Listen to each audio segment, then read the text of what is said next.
Hey everyone, it's Friday here on the Locked On Steelers podcast. I'm your host, Chris Carter, joined today by Jenna Harner from Channel 11. She's back on the show. I want to ask Jenna a question that you all asked, and it's about who replaces Minkah Fitzpatrick as a leader in the secondary. We talk about that, Joey Porter Jr. and his role and how much development's being put into him, and can this defense compete with the Ravens and the Bengals? All questions answered here on the Locked On Steelers podcast. Let's get into it.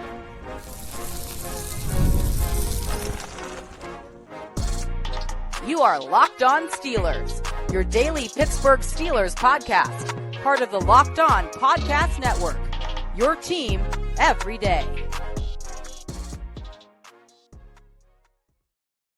Hello and welcome to the Locked On Steelers podcast. I'm your host, Chris Carter, bringing you your daily dose of all things on the Pittsburgh Steelers. As always, you can find the show on your favorite podcasting apps and on YouTube. Like this video if you enjoyed. Subscribe to this YouTube channel to get all of your daily Monday through Friday episodes, as well as our bonus content. We thank you for making us your first listen every day because we're your team every day. As I said before, we're joined by the woman herself, Jenna Harner from Channel 11. She is back on the show. It has been forever. Jenna was living her life, enjoying vacations, and y'all could not get out my comment section about where's Jenna Harner. Well, here she is. She's back, so I hope y'all happy. I am back. That is wonderfully kind of everybody. Just some summer vacation, scheduling craziness, U.S. Open week, all the insanity that the summer has brought so far. But I'm here. I'm back. I'm happy to be here. It's raining again as we're recording this, as it's been doing this Pittsburgh summer. But hey, we're here. We're talking some Steelers, so I'm thrilled to be back. Well, Jenna, lots of things has happened since you were last on the show. Aaron Rodgers came to town. They traded Minkah Fitzpatrick and Jalen Ramsey and Jonnu Smith and all these other moves that have been happening. And there's been a lot of questions that have been mounting on our call-in line, which, by the way, if at any point in time you want to call in, it's 412-223-6644. Leave your name, where you're from, keep your question under a minute. We take your voicemail. We try to get you on the show to answer your question. And we're going to start it off today with a question from Christian out near Philadelphia, who asked a question about Minkah Fitzpatrick, but in more of the leadership sense. Take it away, Christian. Hey, Chris, this is Christian. I'm a little bit outside of Philadelphia, but I was born to choose the right Pennsylvania team. Just found you guys a few months ago, and you're now my daily listen. My question is, with Minkah leaving, he was a big leader and communicator of that defense. Obviously, you still have Cam and TJ, but who do you see kind of filling that void and taking that mantle, if any of these young guys can do it? Especially even after Cam leaves, what does the culture look like and what do the leaders look like on this defense? Thanks again, and go Steelers.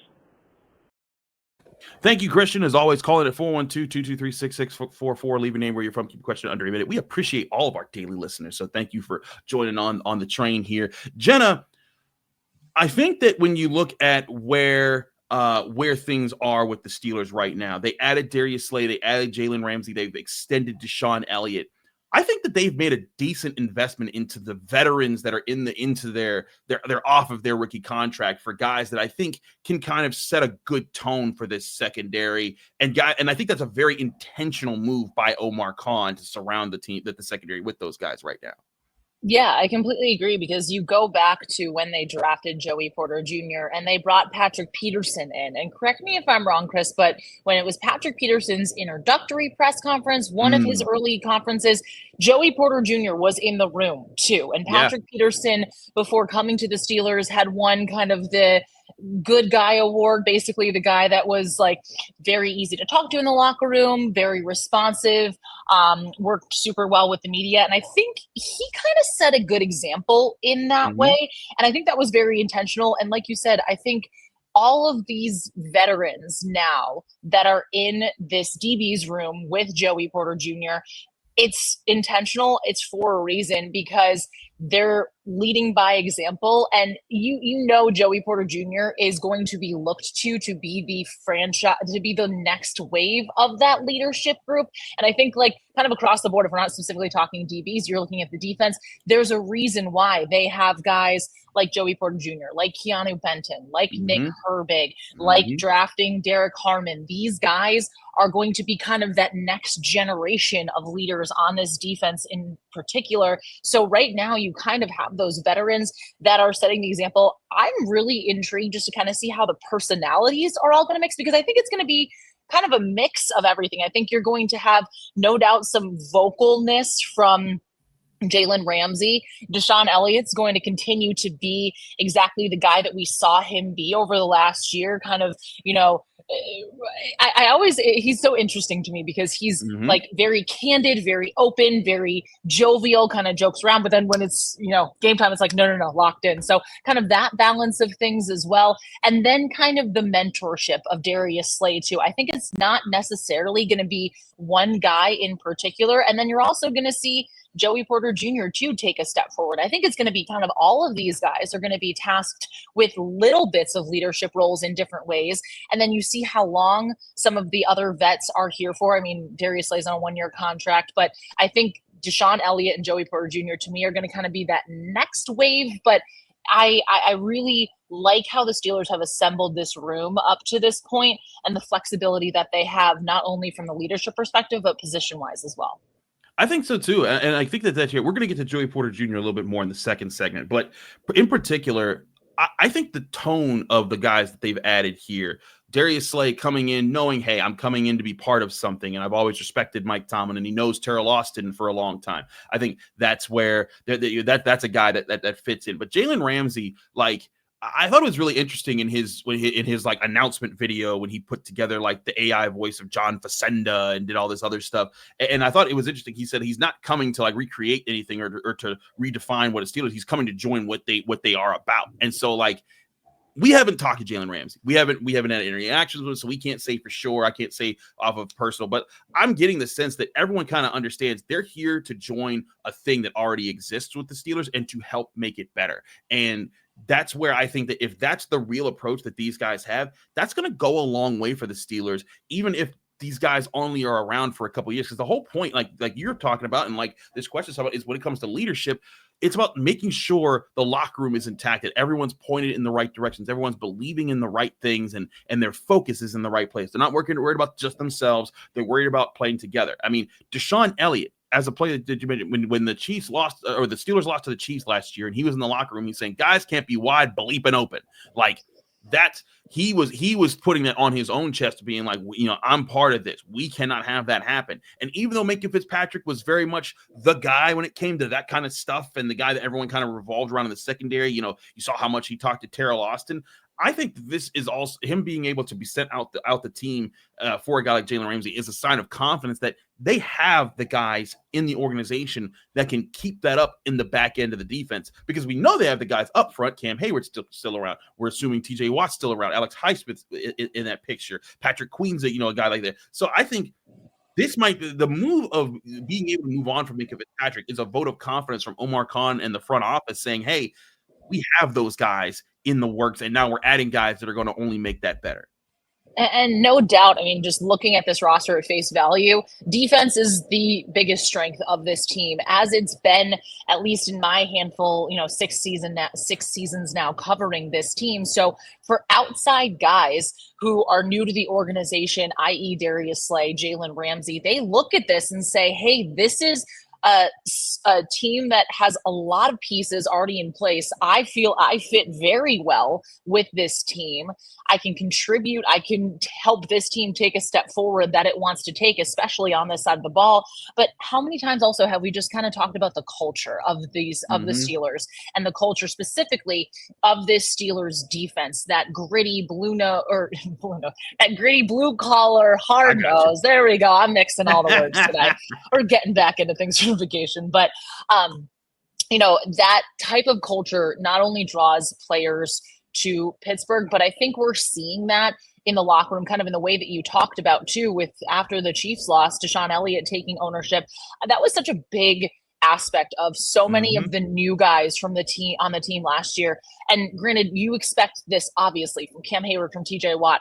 I need to be better. We need to be better. But I just looked at the way that DeShonn Elliott, Patrick Queen, even Peyton Wilson, these younger guys took ownership and said, no, this is me. This was my fault. This was my bad. And not that that wasn't there before, but I think it's become so much more prominent where it's sincere. It's, hey, we have to figure out how to get better. It's not just, we're not playing well, especially kind of at that skid at the end of the season. I think there's a real factor behind that in just terms of the defense knowing how great they can be. And I think the addition of some of these guys will help that. And it's just the way that this Steelers defense is and the way that they're expected to be. But guys on the outside that come in see that and immediately kind of get pulled into that and say, no, here, we're going to take those steps better, and it's going to start with me. I'm hearing you entirely. I want to talk about Joey Porter Jr. next, because as much as we're talking about all the other guys, I do think a lot is being put into him being one of those voices moving forward. We're going to talk about that next here on the Locked On Steelers podcast and take more of your questions. Don't go anywhere. We still got a lot to discuss. We'll be right back.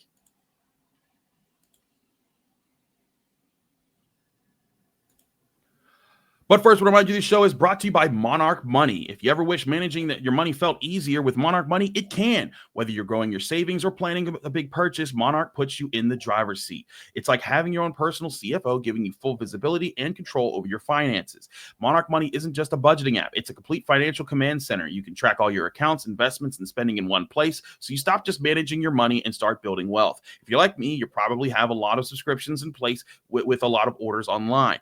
Over time, that adds up to be a lot of money. Well, with Monarch Money, you can keep a close watch on all of that spending in an easy-to-use, organized, and convenient presentation.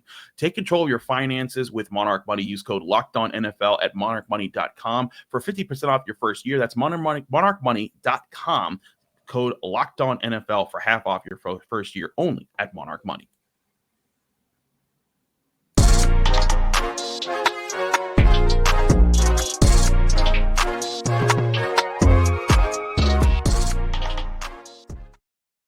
We're back here on the Locked On Steelers podcast. Chris Carter, Jenna Harner. Jenna, let's keep it rolling here on this topic. And I want to expand this to Joey Porter Jr. because now, as you kind of were talking about too, it's not just this year with Darius Slay and Jalen Ramsey, but you look at the addition that they brought in Patrick Peterson. Joey Porter Jr. will have worked with three of the better all-pro cornerbacks of the past 10, 15 years or so. Patrick Peterson was constantly in that, is he the best cornerback in the NFL conversation when he was in his prime. Jalen Ramsey certainly was the best cornerback in the NFL at one point in time. Darius Slay was a first-team all-pro guy. And it seems to me that Omar Khan, the Steelers in general, are making a concerted effort to put a lot of leaders maybe just past their prime around Joey Porter Jr., because I think they believe that much that he's not just going to be the CB1 for the Steelers' next era of, being really good, but he's going to be a leading voice for the team because his dad was a leading voice for the team back when he was in his prime.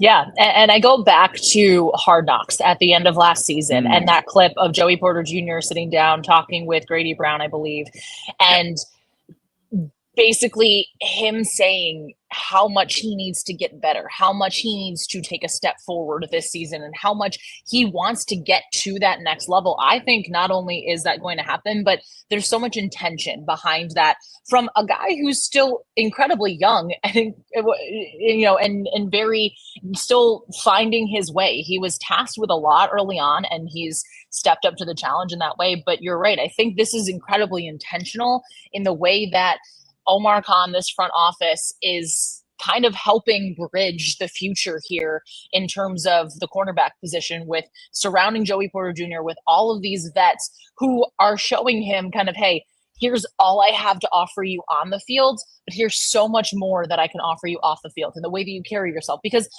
Jalen Ramsey definitely has a bit of intrigue, and I know that, he can conversational maybe might not be the right word too, but he can kind of be loud. And I'm not saying that in a bad way, but I think specifically you look at the type of player and person Darius Slay is, the type of player and person that Patrick Peterson is. They're a little more, I don't necessarily want to say quiet and reserved. I feel like more I'm leaning in the Patrick Peterson realm of things here, but kind of all these different personalities, I guess, and as I'm making my point as I'm talking through it here, all these personalities surrounding Joey Porter Jr. with these guys to say, okay, take little bits and pieces from all of these guys while still being yourself, while still finding your role and who you want to be in this league. And I think that's going to be incredibly beneficial to him down the road. And just kind of, again, working with these guys who have all this experience on technique, on little things. I always remember just at the first training camp of Joey Porter Jr.'s, him just constantly picking Patrick Peterson's brain. We saw them working off to the side so many times on, little things, the hand technique and all that. And I think it goes a long way. And we've kind of seen that already in his progression, but now moving forward, it's going to be how can those next steps be taken from Joey Porter Jr., who, again, is going to be looked at to be a leader of this team. Maybe not right now, maybe a little bit this season, but even more so down the line. I think, yeah, very much down the line. And I'm glad you brought up that conversation that you had with Grady Brown that was, showcased by Hard Knocks, the HBO special. And in that episode, when you hear him saying like, hey, I have to do this. And if I want to be the guy, I'm going to have to take these steps forward. And then the Steelers bring in as a secondary coach, a guy that he was familiar with in Gerald Alexander. And when you get Gerald Alexander into the mix, you get a guy that Joey Porter, was like, yeah, I was happy that he was coming back because, that guy pushes us. And then you see Gerald Alexander working up close, and he's just, Grady Brown was more of a reserved guy. He'd correct you in the classroom. He'd be like, okay, we did this. Let's do this better. Gerald Alexander got no time for your foolishness. He is getting you corrected on the spot. He's making it. He doesn't care who sees it. He wants everyone that he's like, hey, this is what's demanded of you. This is what's got to be better. And I think he specifically, and when we've talked to him about Joey Porter Jr., I think he sees a lot of the good things with Joey that, like, you see, hey, he starts off really well. He jams really well. He can mirror receivers' footwork very well. His biggest mistakes are his penalties on the back end of the play when he doesn't trust that he's done his work, and so he grabs somebody. And if Gerald Alexander can push that out of him, I think Joey Porter becomes a much better player. And I think with the way that he's carried himself, as you said, when we've interacted with him in the media, when we've seen him interact with teammates, when we see him just talk about things, this guy seems like he has a good head on his shoulders, that he wants to do the right thing, lead the right way. If his play excels and gets to the higher level that makes him one of the better cornerbacks in the NFL, I think he naturally fits into a leadership role for the Steelers. And then people are going to be like, hey, that's the face of the secondary moving forward, which I think that has been Omar Khan, Mike Tomlin's plan and hopes since they drafted him with the first pick of the second round. And it's so funny because kind of throughout the years here, as I've gotten to know both Joey and his dad, you see Joey Jr. wanting to emulate so much of all that his dad brought, but he also has so much of his mom and just kind of that, like, childish might not be the right word, but just like genuine kind-heartedness. And again, not saying that his dad didn't have that, but his dad was a different type of person. And I think Joey Jr. is finding his own way, finding who he is. And I also think too, I mean, again, going back to what we talked about last segment with culture and just the leadership and what this defense is, I give Joey Porter a ton of credit because Joey Porter Jr., he always wants to talk to us in the locker room. Anytime we have a question on, anything from something Penn State related to a mistake that he made in breaking things down and what went wrong in that specific moment, he's so eager. He's so willing to have those conversations. And I think he saw that from Patrick Peterson. I think he's going to see that from Darius Slay. And I think it's just going to kind of be that natural evolution of like, hey, this is kind of, if you want to be a leader on this defense, this is how you conduct yourself. This is what you need to do. Mm-hmm. This is how you need to work with everybody to get what you want to accomplish, but also the major goal that everybody in this organization wants to accomplish, and that's making it to and winning a Super Bowl. Absolutely. A big part of that, though, to winning a Super Bowl is they'll need to be able to compete with these high-powered offenses that are currently in the AFC North. That's a question we address in the next segment here on the Locked On Steelers podcast. Chris Carter, Jenna Harner, stick with us. We'll be right back.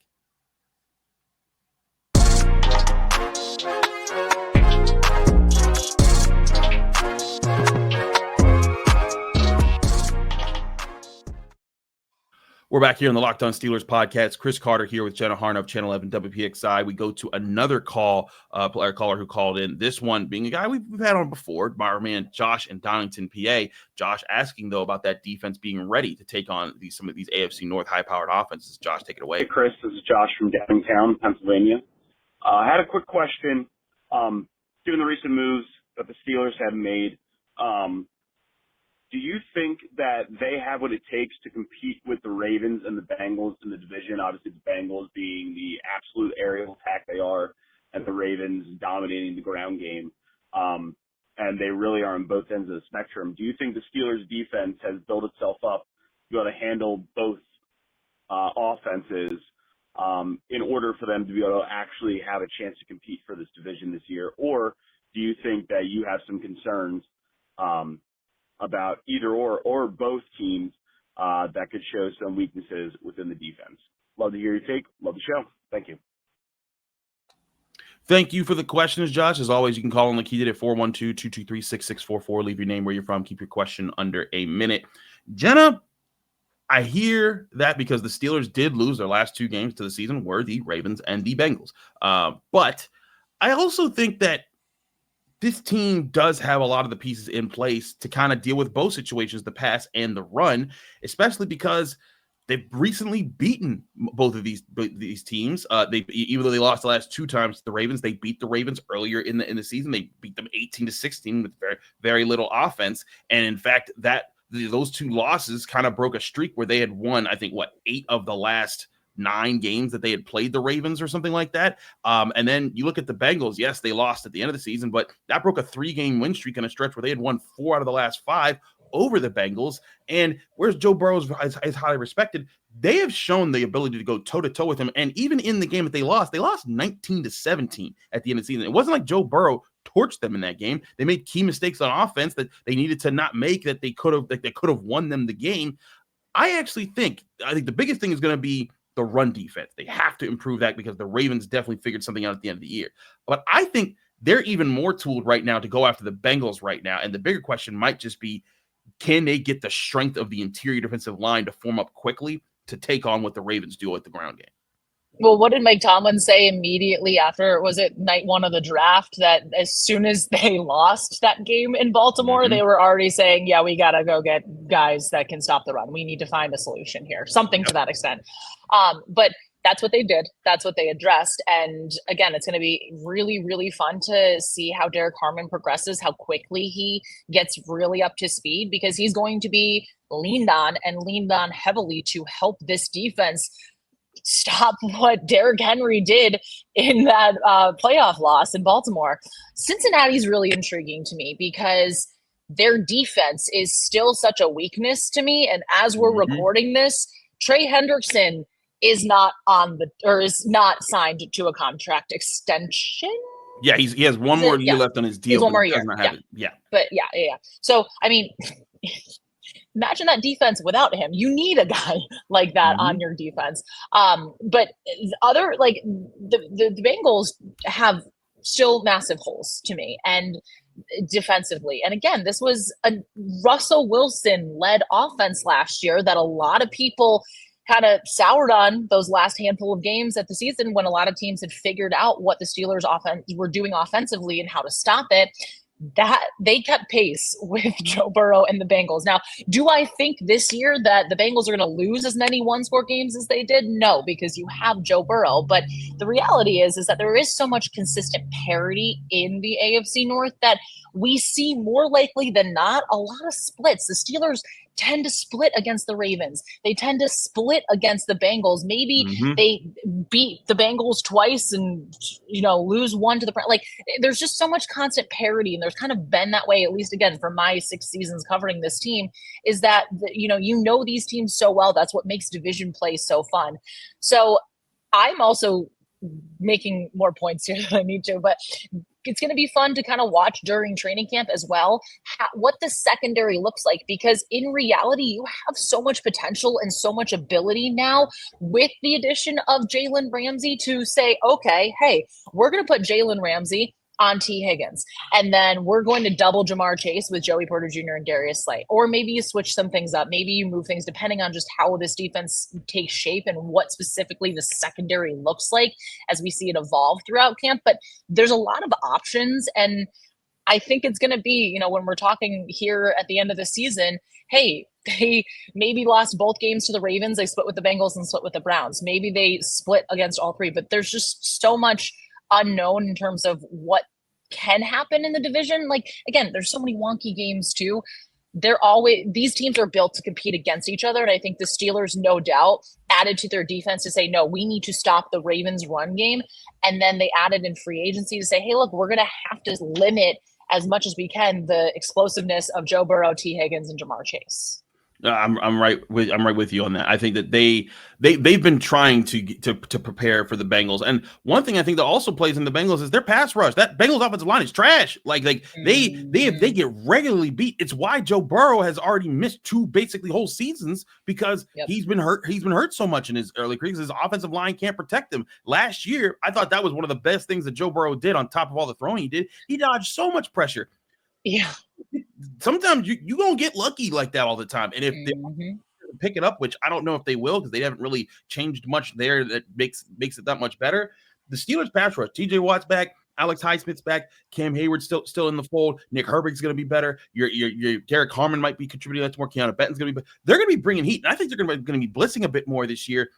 Joe Burrow's gonna be under attack, and so I think with the additions they've made in the secondary, with the way that they're going about things and the pass rush, they are better suited to take on the Bengals right now. That big question, as you said, Mike Tomlin said they had to address stuffing the run. They went and got 2 guys.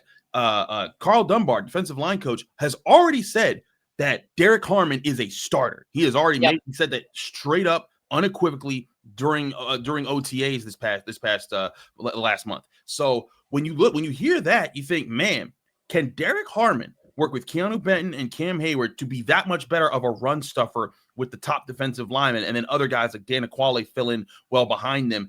If they can get that, what does that put them back in the conversation with? Because we have seen, I think the thing that broke the last 2 losses open for the Ravens, one, Russell Wilson had some really bad turnovers in that regular season loss that kind of broke the game open, a pick 6 and then a fumble right at the goal line last year. I thought that really defined that game. But the run game being a factor for the Ravens made everything that much harder. The Steelers have shown when they take away the Ravens' run game and they force Lamar Jackson to have to beat them through the air, not that Lamar Jackson can't do that, but he doesn't do that to them that often if the run game isn't present. Yep. And again, that's going to be the biggest thing. That, to me, if the Ravens can continue to evolve in the way that we saw them kind of from where they were last season and, continue their strength in that run game that we saw them evolve, then I think, oh boy, the Ravens are at that level with the Bills and are competing against the Chiefs as, the top 3 teams in the AFC. The Steelers have to limit that because, again, that was what they're built to do. But you kind of I love the evolution, too, of just kind of, okay, what team takes a step forward and how do the other 3 teams in the division address that issue? And I think that's, again, the Steelers right now, to me, feel like they addressed things in the way that they needed to say, okay, look, we know the weakness here. We gotta figure something out, too. So I'm getting so excited, Chris. We're almost here. Yeah. How? When did this happen? When? Summer moves fast. That's just how things go. Jenna, thank you so much for joining us here on the Locked On Steelers podcast. The people can find you, follow you, and get more of your work. Well, thank you for having me. As always, it's such a pleasure to be here. You can find me on Twitter at Jenna Harner 11, Instagram, Jenna_Harner, and locally in Pittsburgh, WPXI TV. If you're not in the television market, though, you can still watch our live stream, check out our page. We got a lot of cool stuff. Nothing crazy right now, but once we start getting into the season and all that, we're diving head first. So stay tuned. Absolutely. She's Jenna Harner. Thank you, Jenna, for joining us. Thank you all for joining us here on the Locked On Steelers podcast. I'm your host, Chris Carter. Follow me on Twitter, Instagram, TikTok, Blue Sky, all social medias. It's the same handle everywhere. It's at Carter Critiques. You can read my work in the Pittsburgh Post-Gazette by going to post-gazette.com. You can find me here on the Locked On Steelers podcast every day, Monday through Friday, breaking down your Pittsburgh Steelers. I'll be back here Monday with another episode of the Locked On Steelers podcast right here. Just keep it with us.